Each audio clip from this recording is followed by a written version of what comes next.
like a bad movie. She's looking through me. If you were me, then you'd be. Close up camera one. The hero sings in this scene. The boy that gets the girl gets to go home where they get married. Hello everyone, I'm Tom and welcome to another episode of Movies in My Basement. This episode I'll be talking about the movies that will be released in TV theaters on January 9th. Okay, the first movie I'll be talking about is The Unborn, and this one is haunted by strange dreams and recurring ghostly visions. Casey Belden turns to a spiritual advisor for help. Together they learn that Casey had a twin brother who never made it to term, and that her intended sibling is tied to a curse that requires Casey's death in order to manifest itself in our world. Alright. From the previews of this one that I've seen on TV, it looks pretty much like every other horror movie that's been released recently, and just a whole bunch of graphic scenes using computer animation to try and be scary. To me, it doesn't look like it's going to pull it off, but I've heard critics say that it could be this generation's Exorcist. But The Exorcist was a completely different generation with whole different set of expectations. So we'll see what happens with this one. But as for the plot, it doesn't really make much sense.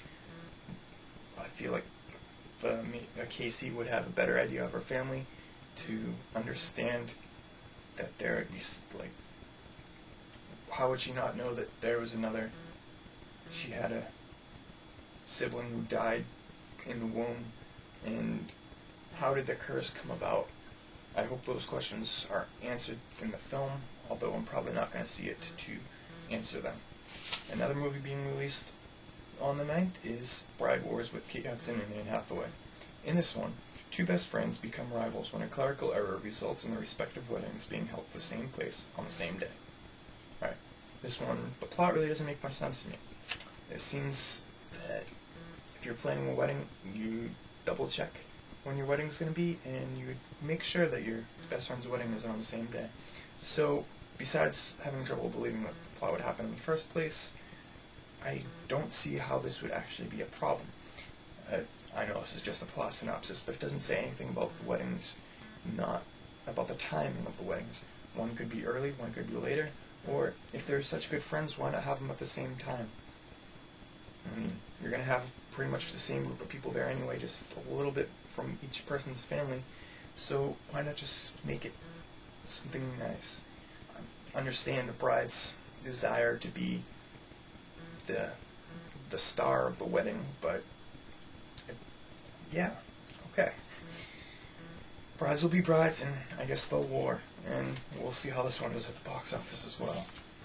And the other major market release this weekend is Not Easily Broken. A car accident threatens to sever the already fragile bond between Clarice Johnson and her husband Dave, especially when they both begin to develop feelings for other people. I don't really know too much about this one other than what I've seen on the TV spots once again, and it's based on a best-selling book, so there will obviously be some interest in it from people who have read the book. I've never even heard of the book or the author before, so my interest in this is very slight. The TV spot didn't do much for me. There was some good photography, but it's not really a plot that I'm too interested in, and the TV spot did nothing to sell me on this. So this weekend's probably going to be pretty inconsequential for the box office, unless one of these three pique your interest, because these are the only major market releases. And so I'm going to guess Marley and Me is going to be tops at box office again, unless one of the other previous releases from the past 2-3 weeks picks up the pace. Alright, that's it for this episode. Thanks for watching.